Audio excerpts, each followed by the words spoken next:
আজকে আমরা জানবো কিভাবে ইংলিশে প্রশ্ন করতে হয়। কিভাবে সহজে ইংলিশে প্রশ্ন করতে হয় তার জন্য খুবই গুরুত্বপূর্ণ ৩টি উপায় আজকে আমরা শিখব। আশা করি সবাই পারবো। যখন কাউকে জিজ্ঞাসা করব, তুমি কি খেলতে পারো? তুমি কি কাজটা করতে পারো? তুমি কি আমাকে সাহায্য করতে পারো? এরকম যখন কাউকে জিজ্ঞাসা করব যে তুমি কি পড়তে পারো? তুমি কি লিখতে পারো? তুমি কি যেতে পারো? তুমি কি হাঁটতে পারো? শুরুতে ক্যান ইউ, ক্যান ইউ। তারপর এখানে রয়েছে কি প্লে। Can you play? তুমি কি খেলতে পারো? অথবা আপনি কি খেলতে পারেন? কাউকে জিজ্ঞাসা যখন করব এভাবে করতে পারবো। Can you play? তুমি কি খেলতে পারো? অথবা আপনি কি খেলতে পারেন? Can you write?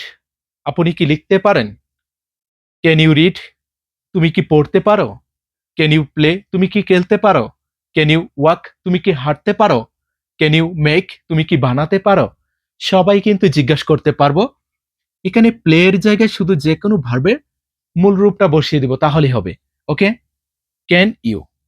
তুমি কি পারো? Can he? সে কি পারে? Can we? আমরা কি পারি? ক্যান মিনা? মিনা কি পারে? যে কোনো সাবজেক্ট এখানে বসিয়ে দিব। ওকে? নেক্সট, যদি এভাবে জিজ্ঞাসা করি যে তুমি কি খেলতে পারো না? তুমি কি কাজটা করতে পারো না? সেই ক্ষেত্রে শুরুতে can't you? Can't you play? তুমি কি খেলতে পারো না? Can't you write? তুমি কি লিখতে পারো না? Can't you walk? তুমি কি হাঁটতে পারো না? Can't you make? তুমি কি বানাতে পারো না? Can't you read? তুমি কি পড়তে পারো না? খুবই সহজ কিন্তু। কান্ট ইউ, তারপর এখানে নতুন নতুন ভার্বগুলি ইউজ করব তাহলেই কিন্তু হয়ে যাবে। ওকে? যদি কাউকে জিজ্ঞাসা করি যে তুমি কেন কাজটা করতে পারো না? তুমি কেন খেলতে পারো না? তুমি কেন পড়তে পারো না? সেই ক্ষেত্রে শুরুতে why? Why can't you? Why can't you? খুবই সহজ কিন্তু। Why can't you play? Why can't you play? তুমি কেন খেলতে পারো না? এখানে কিন্তু কারণটা জিজ্ঞাসা করা হচ্ছে। Okay? Why can't you write? তুমি কেন লিখতে পারো না? Why can't you read? তুমি কেন পড়তে পারো না? Why can't you make? তুমি কেন বানাতে পারো না? সবাই কিন্তু পারবো। খুবই সহজ কিন্তু। Can you play? তুমি কি খেলতে পারো?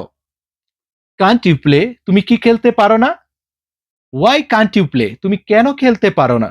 শুধু এখানে প্লে এর পরিবর্তে এরকম নতুন নতুন ভার্বের প্রেজেন্ট রূপটা বসিয়ে দিব।